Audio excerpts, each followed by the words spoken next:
तो स्वागत है आपका घटना चक्र इतिहास में। और चैप्टर चल रहा है मौर्य उत्तर काल। इस चैप्टर में हम 40 प्रश्नों को डिस्कस कर चुके हैं। 40 के आगे के प्रश्नों को हम इस वीडियो में डिस्कस करने वाले हैं। तो चलिए देखते हैं आज का अगला प्रश्न कौन सा है। ये प्रश्न है, इसमें कहा जा रहा है कि जो कला शैली भारतीय और यूनानी आकृति का सम्मिश्रण है उससे कहते हैं। भारतीय और यूनानी कला शैली का जो मिश्रण है, सम्मिश्रण है, उसे क्या कहते हैं? ऑप्शंस है आपके शिखर, वेरा, गंधार या फिर नागर। ठीक ना, गांधार या फिर नागर। और ये प्रश्न पूछा गया है RAS 2008 और 1993 में। इस प्रश्न का जो आंसर होने वाला है वो आंसर नंबर सी हो जाएगा, यानी कि यूनानी और भारतीय कलाओं का जो मिश्रण है, जिसके मिश्रण से जो शैली बनती है उसको हम कहते हैं गांधार शैली।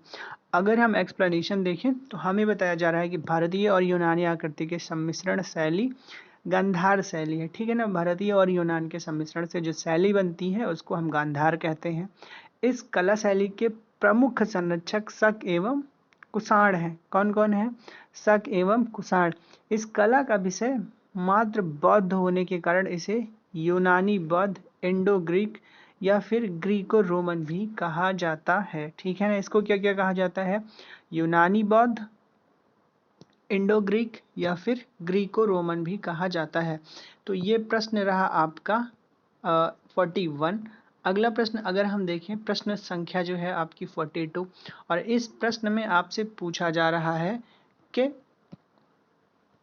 आपको बताना है गांधार कला शैली एक संश्लेषण है। ठीक है ना, यानी कि गांधार जो कला शैली है वो किन किन दो शैलियों के मिश्रण से बनकर बनी है, या फिर उसका जो गांधार शैली बनती है वो किन किन कलाओं से मिलकर बनी होती है। कह रहे हैं भारतीय एवं फारसी, भारतीय चीनी, भारतीय तुर्क अफगानी कला का, या फिर भारतीय तथा यूनानी कला का। तो इसका आंसर नंबर जो डी है वो सही हो जाएगा। हमने एक्सप्लेनेशन चौथी पिछले प्रश्न में देखा था कि भारतीय और यूनानी कला का जो सम्मिश्रण होता है उसको हम गांधार शैली के नाम से जानते हैं। प्रश्न नंबर 43 है, और इस प्रश्न में आपसे पूछा जा रहा है निम्नलिखित में से किस मूर्ति कला में सदैव हरित स्तरित चट्टान का प्रयोग माध्यम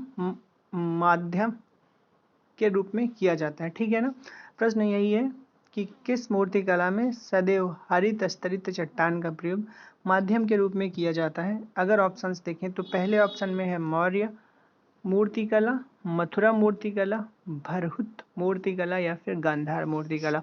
तो इस प्रश्न का जो आंसर होने वाला है वो आंसर हो जाएगा आपका डी। ठीक है ना, यानी कि गांधार मूर्तिकला जो है उसमें हमेशा हरित स्तरित चट्टान का प्रयोग माध्यम के रूप में करा जाता है। ठीक है ना, हरित स्तरित चट्टान में ही जो आपकी है कौन सी कला?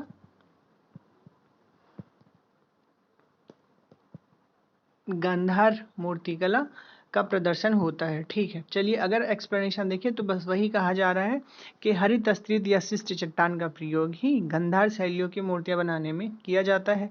यद्यपि मथुरा में भी इसी के अनुसरण पर शिष्ट का प्रयोग किया जाता है। अगला प्रश्न देखें, प्रश्न संख्या है 44। इस प्रश्न में आपसे पूछा जा रहा है कि प्राचीन काल के भारत पर आक्रमणों के संबंध में निम्नलिखित में से कौन सा एक सही कालानुक्रम है? अगर ऑप्शंस देखें, यूनानी शक कुषाण, यूनानी कुषाण शक, शक यूनानी कुषाण, या फिर डी ऑप्शन है आपका शक कुषाण यूनानी। इस प्रश्न में आपसे यही पूछा जा रहा है कि प्राचीन समय में जो भारत पर आक्रमण हुए हैं उन आक्रमणों का आपको क्रम बताना है। सबसे पहले कौन आए, उनके बाद कौन, और उनके बाद कौन। तो इस प्रश्न का जो उत्तर होने वाला है वो उत्तर हो जाएगा आपका ए में कहा जा रहा है कि सबसे पहले आए यूनानी, और यूनानियों के बाद में आए शक, और शकों के बाद में आए कुषाण, यानी कि यूनानी शक कुषाण। ठीक है, प्रश्न का एक्सप्लेनेशन अगर देखें तो कहा जा रहा है भारत में बाह्य आक्रमकों के कालों का सही कालानुक्रम इस प्रकार है। यूनानी आए आपके 326 ईसा पूर्व में। ठीक है ना, फिर उसके बाद आए हैं शक प्रथम शताब्दी ईसा पूर्व में, और कुषाण जो आए ये भी पहली शताब्दी ईस्वी में आए, ठीक है।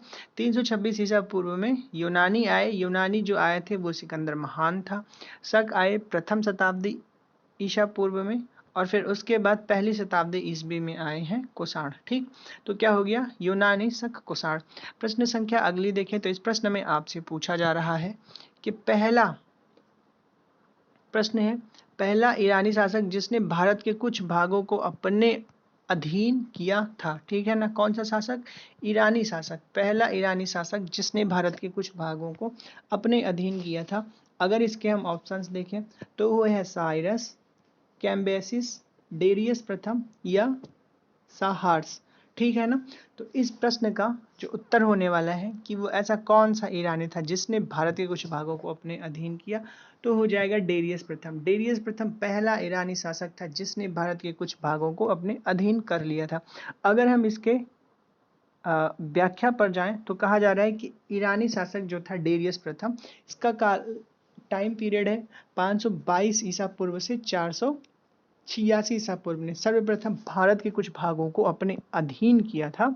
हेरोडोटस के अनुसार डेरियस प्रथम के साम्राज्य में संपूर्ण सिंधु घाटी का प्रदेश शामिल था तथा पूर्व की और विस्तार राजपूताना के रेगिस्तान तक था, ठीक है ना। फिर कह रहे हैं पर्सिपोलिस एवं नक्शे रुस्तम के शिलालेखों के अनुसार पंजाब भी उसके साम्राज्य में शामिल था। अब अगला प्रश्न अगर हम देखें, प्रश्न संख्या है आपका 46 और इस प्रश्न में आपसे पूछा जा रहा है कि निम्न राजवंशों में से सबसे पुराना राजवंश कौन सा था, ठीक ना। निम्न राजवंशों में से सबसे पुराना राजवंश कौन सा था। तो इस प्रश्न का जो उत्तर होने वाला है वो उत्तर पहले ऑप्शंस देख लेते हैं, चालुक्य, पल्लव, राष्ट्रकूट और फिर सातवाहन, ठीक ना। तो इस प्रश्न का जो उत्तर होने वाला है वो उत्तर आपका हो जाएगा डी, यानी कि निम्न राजवंशों में से जो सबसे पुराना राजवंश है वो है आपका सातवाहन राजवंश।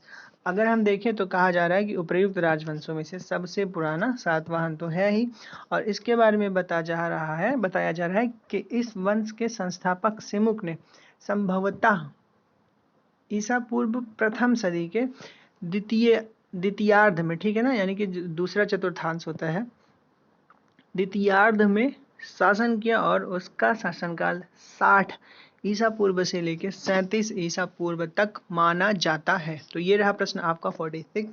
अगला प्रश्न अगर हम देखें तो प्रश्न संख्या है आपका 47, ठीक है ना। और इस प्रश्न में जो आपको बताना है वो कहा जा रहा है कि आंध्र सातवाहन राजाओं की सबसे लंबी सूची किस पुराण में मिलती है, ठीक है ना। प्रश्न क्या है, प्रश्न है कि आंध्र सातवाहन राजाओं की सबसे लंबी सूची किस पुराण में मिलती है। अगर हम ऑप्शन देखें, वायु पुराण में, बी है विष्णु पुराण में, मत्स्य पुराण में और फिर उपरोक्त में से किसी में भी नहीं, ठीक है ना। यानी कि सातवाहन राजाओं की सबसे लंबी सूची की बात करी जाए तो वो मिलेगी आपको मत्स्य पुराण में, ठीक। अगर हम एक्सप्लेनेशन देखें तो यही कहा जा रहा है कि पुराणों में कुल 30 सातवाहन राजाओं के नाम मिलते हैं, जिनमें से सबसे लंबी सूची 19 राजाओं की आपको मिल जाएगी कहाँ पे, मत्स्य पुराण में, ठीक। कितने राजाओं का उल्लेख मिलता है, 30 सातवाहन राजाओं के, 30 सातवाहन राजाओं के, और जिनमें से 19 केवल और केवल आपको कौन से पुराण में, मत्स्य पुराण में 19 सातवाहन राजाओं के नाम मिल जाएंगे। अब अगला प्रश्न हम देखें तो प्रश्न में आपसे पूछा जा रहा है कि सातवाहनों की राजधानी अवस्थित थी।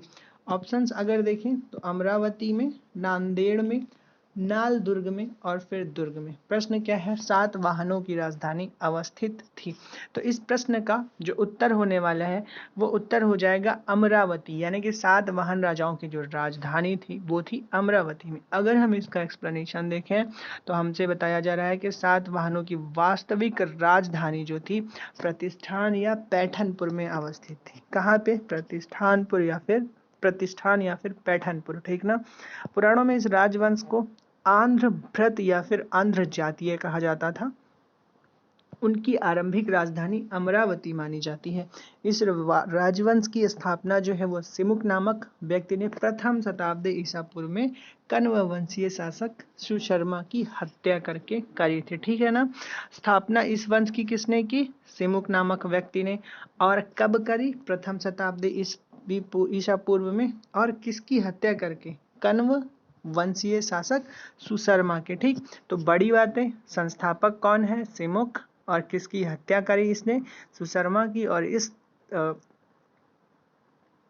वंश की, सातवाहन वंश की स्थापना कभी? प्रथम शताब्दी ईसा पूर्व में। चलिए अगला प्रश्न देखते हैं। प्रश्न है आपका 49 और इस प्रश्न में आपको जो बताना है, करें निम्नलिखित में से कौन सा सातवाहनों की राजधानी था। ठीक है ना।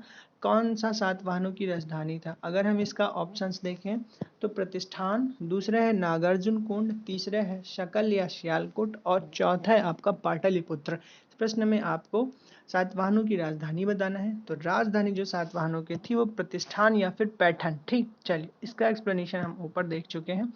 अगला प्रश्न अगर हम देखें,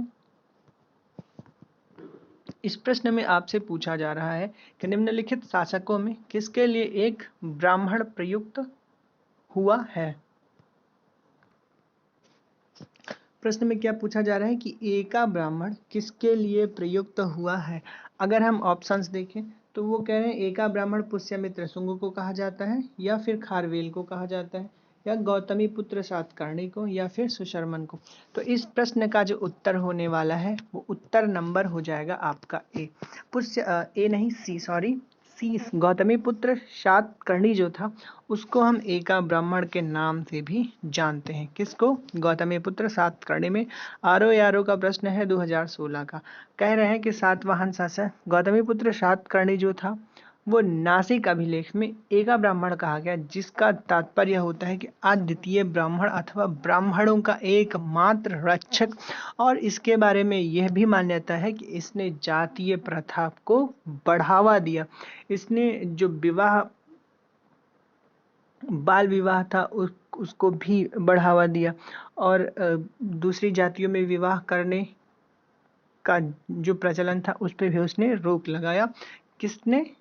गौतमीपुत्र सातकर्णी ने, जिसे ब्राह्मणों का एकमात्र रक्षक माना जाता है। चलिए प्रश्न देखते हैं हम। अगला प्रश्न जो है, इस प्रश्न में हमसे राजवंश दिए गए हैं और उनकी राजधानियां दी गई हैं। तो राजवंश कौन कौन से हैं? तो इस प्रश्न में एक तरफ राजवंश दिया गया है और दूसरी तरफ दिया गया है आपको राजधानी। तो हमें राजवंशों का उनकी राजधानियों से करना है मिलान। पहला राजवंश है शुंग, सातवाहन, कदम्ब, चांदेल। ठीक ना। तो इन राजवंशों की अगर हम राजधानियां देखें तो सबसे पहले आएंगे शुंग राजवंश की राजधानी क्या थी? पाटलिपुत्र थी। क्या थी? शुंग वंश की राजधानी पाटलिपुत्र। सातवाहनों की पैठन या प्रतिष्ठान थी। कदम्बों की जो राजधानी थी वो थी बनवासी। और चंदेल जो थे वो महोबा उनकी थी राजधानी। चलिए ये प्रश्न रह गया 51। और अगर अगला प्रश्न देखें, कथन कारण है। और कथन जो है ए में कहा जा रहा है कि सातवाहन काल के संस्कृत के साथ प्राकृतिक व अन्य लोक भाषाओं का विकास हुआ। ठीक है ना। कथन क्या है? कहा जा रहा है कि सातवाहन काल में संस्कृत के साथ साथ अन्य लोक भाषाओं का भी विकास हुआ। ये रहा कथन। और इसका जो कारण होने वाला है, कारण क्या है? कारण में कहा जा रहा है कि सातवाहन राजाओं ने साहित्य रचना के लिए संस्कृत तथा अन्य लोक भाषाओं को अपनाया। क्या है? कि साहित्य रचना के लिए संस्कृत तथा अन्य लोक भाषाओं को अपनाया। तो ये रहा दूसरा कारण, मतलब कथन पहला था और कारण दूसरा। कथन में यही कहा गया कि संस्कृत के साथ प्राकृत भाषाओं का विकास हुआ, और विकास के पीछे का कारण यही दिया जा रहा है कि साहित्य रचना के लिए संस्कृत तथा अन्य लोक भाषाओं को अपनाया गया। तो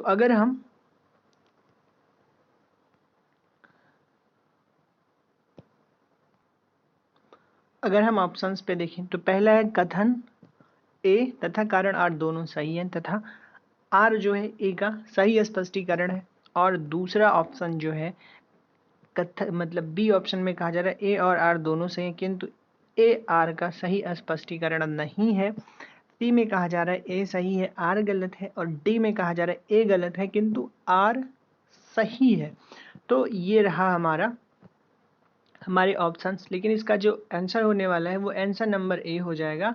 यानी कि जो कथन दिया गया है सातवाहन काल में संस्कृत के साथ प्राकृत व अन्य भाषाओं लोक भाषाओं का विकास हुआ, तो ये पूर्णतः सत्य है कि सातवाहन काल में संस्कृत के साथ अन्य प्राकृत एवं लोक भाषाओं का विकास भी हुआ। और इसके पीछे का कारण यही है कि सातवाहन राजाओं ने साहित्य रचना के लिए संस्कृत तथा अन्य लोक भाषाओं को अपनाया। तो सीधा सा इसका एक्सप्लेनेशन है। चलिए अगला प्रश्न अगर हम देखें तो अगले प्रश्न में हमसे कहा जा रहा है कि निम्नलिखित में से कौन सा युग्म सही सुमेलित नहीं है। प्रश्न क्या है कि निम्नलिखित में से कौन सा युग्म सही सुमेलित नहीं है। एक तरफ अभिलेख दिए गए हैं, दूसरी तरफ उस अभिलेख से जुड़े शासक का नाम दिया गया है। तो नासिक जो है वो गौतमी पुत्र से संबंधित है, पूछा जा रहा है। बी में है हाथी गुम्फा खारवेल से, भीतरी जो है पुलकेशिन द्वितीय से, और गिरनार जो है रुद्रदामन प्रथम से। तो एक तरफ आपको अभिलेख दिए गए हैं और दूसरी तरफ उनसे संबंधित राजाओं के नाम दिए गए हैं, और जो कथन असत्य है उस पर आपको मार्ग करना है। तो इस प्रश्न का जो उत्तर हो जाएगा वो सी हो जाएगा, यानी कि जो भीतरी अभिलेख है वो पुलकेशिन द्वितीय से संबंधित नहीं है। बाकी के जितने भी ऑप्शंस हैं आपके सही है, यानी कि नासिक पूर्णतः संबंधित है गौतमीपुत्र से, हाथी गुम्फा अभिलेख है खारवेल से, और गिरनार है रुद्रदामन से। अगर हम देखें भीतरी का संबंध किससे है, तो जो भीतरी अभिलेख है उसका संबंध किससे है,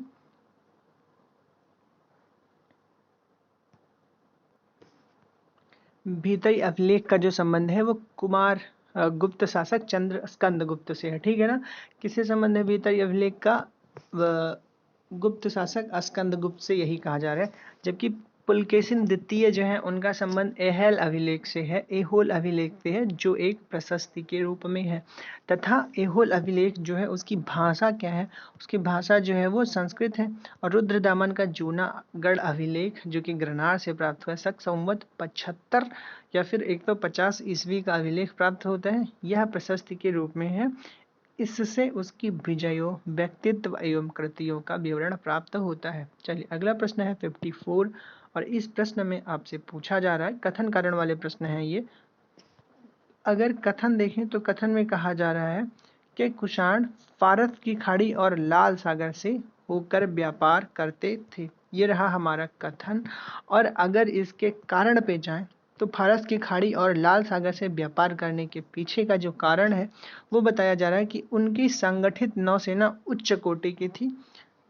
अब उपयुक्त संबंध में आपको बताना है कि फारस की खाड़ी और लाल सागर से व्यापार करने के पीछे का क्या यही कारण है। ऑप्शन है पहला ए आर दोनों सही है, तथा आर जो है एक ही सही स्पष्टीकरण है। ए आर दोनों सही है किंतु स्पष्टीकरण सही नहीं है। ए सही है आर गलत है, ए गलत है आर सही है। तो इस प्रश्न का जो आंसर होने वाला है वो हो जाएगा सी।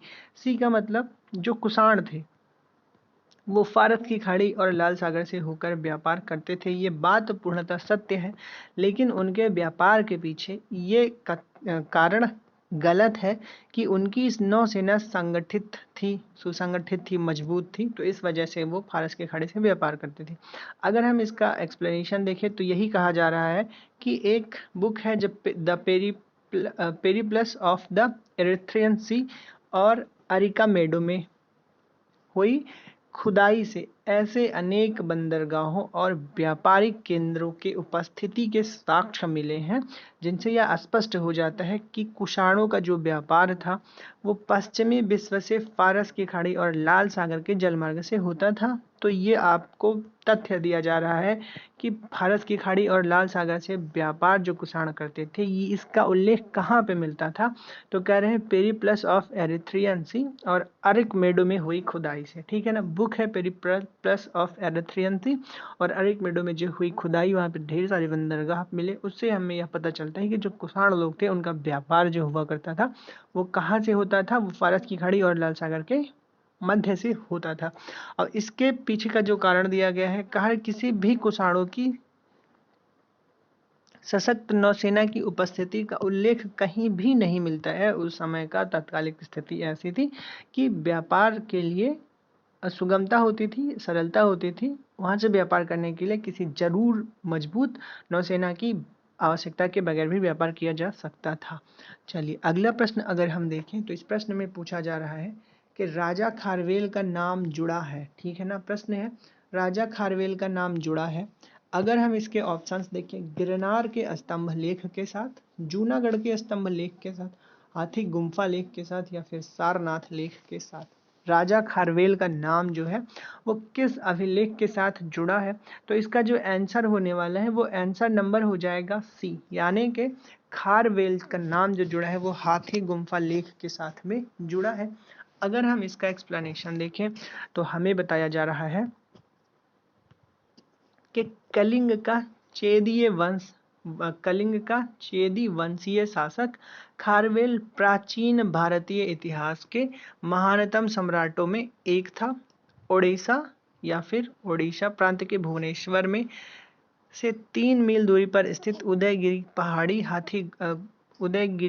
पहाड़ी की हाथी गुम्फा से उसका एक बिना तिथि का अभिलेख प्राप्त हुआ है, और यह अभिलेख खारवेल के इतिहास को जानने का एकमात्र स्रोत है। इसका जैन धर्म के प्रति भारी झुकाव था। ठीक है ना, यानी कि जो खारवेल है, खारवेल महानतम शासक था प्राचीन इतिहास का, ये पूर्णतः सत्य है। और फिर कहा जा रहा है कि इससे संबंधित जो हाथी गुम्फा अभिलेख है वो मिला कहाँ है, तो वो उड़ीसा की राजधानी भुवनेश्वर से 3 मील दूर पर स्थित एक है उदयगिरी की पहाड़ी, वहां पे मिला इसका अभिलेख। और इस अभिलेख में खारवेल के इतिहास को जानने का एकमात्र स्रोत प्राप्त हुआ है। और यह भी कहा जा रहा है इस स्रोत के अनुसार कि इसका जो झुकाव है वो इसका झुकाव जैन धर्म की तरफ काफी भारी था। अब अगला प्रश्न अगर हम देखें तो इस प्रश्न में कहा जा रहा है कि निम्नलिखित भाषाओं में से कौन जैन धर्म का संरक्षक था। ठीक है ना, प्रश्न क्या है कि निम्नलिखित भाषाओं में से कौन जैन धर्म का संरक्षक था। अगर ऑप्शंस देखें, ए में कहा जा रहा है अशोक, बी में कहा जा रहा है हर्ष, सी में कहा जा रहा है पुलकेशिन द्वितीय, एवं डी ऑप्शन है खारवेल। प्रश्न क्या है, आपको बताना है कि कौन जैन धर्म का संरक्षक था। तो इस प्रश्न का जो उत्तर होने वाला है वो उत्तर नंबर डी हो जाएगा कि खारवेल जो था वो जैन धर्म का संरक्षक था। अभी हमने ऊपर के प्रश्न में देखा कि खारवेल जो है उसका जैन धर्म के प्रति भारी झुकाव था, और ये कलिंग चेदी वंशीय शासक था, और इसका जो हाथी गुम्फा अभिलेख है वो भुवनेश्वर से 3 मील दूरी पर स्थित है। ठीक है, चलिए अगला प्रश्न देखें, कलिंग नरेश खारवेल निम्न में से किस वंश से संबंधित था। तो अगर इसका ऑप्शंस देखें, पहला है चेदी, दूसरा है कदम, तीसरा ऑप्शन अगर देखें, तीसरे ऑप्शन में कहा जा रहा है कलिंग या फिर हर्यक वंश।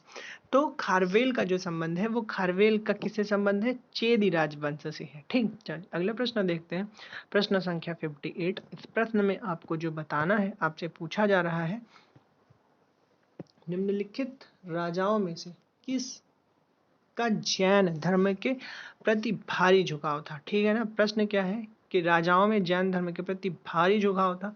ऑप्शंस देखें, दशरथ, बृहद्रथ, या फिर खारवेल, या फिर हुविस्क। तो इस प्रश्न में जो दिया गया है खारवेल का जैन धर्म के प्रति भारी झुकाव था, तो ये हो जाएगा आंसर नंबर सी। अगला प्रश्न अगर देखें तो कहा जा रहा है कलिंग नरेश खारवेल का संबंध था। ठीक है ना, प्रश्न क्या है, प्रश्न है कलिंग नरेश खारवेल का संबंध था। अगर हम ऑप्शंस देखें तो पहला ऑप्शन है महामेघ वाहन वंश से, बी ऑप्शन है चेदी वंश से, सी ऑप्शन है सातवाहन वंश से, और डी ऑप्शन है रठ भुजक वंश से। और ई ऑप्शंस में कहा जा रहा है कि उपरोक्त में से कोई भी नहीं, उपरोक्त में से एक से अधिक। ये प्रश्न है बीपीएससी का, ये 2 बार रिपीट हुआ है, 16 एंड 62 दोनों बीपीएससी प्रेमी ये प्रश्न आपसे पूछा गया है। तो इसका जो आंसर हो जाने वाला है, आंसर यानी कि कलिंग नरेश खारवेल का जो संबंध है वो ई ऑप्शन में है। ठीक है ना, कि अगर एक्सप्लेनेशन देखें तो कहा जा रहा है महामेघ वाहन नामक व्यक्ति था। कलिंग का चेद राजवंशीय संस्थापक जो था महामेघ वाहन व्यक्ति था। और इस वंश का नाम महामेघवाहन वंश भी पड़ गया। इस वंश का सर्वाधिक शक्तिशाली शासक जो हुआ वो कौन सा हुआ? खारवेल हुआ। ठीक है ना। अब कह रहे हैं कि कलिंग नरेश खारवेल का संबंध किससे था? तो खारवेल का संबंध किससे रहा हुआ? महामेघ वाहन संबंध वाहन नामक व्यक्ति से था और इस वंश का नाम महामेघ वाहन वंश पड़ा। ठीक है ना।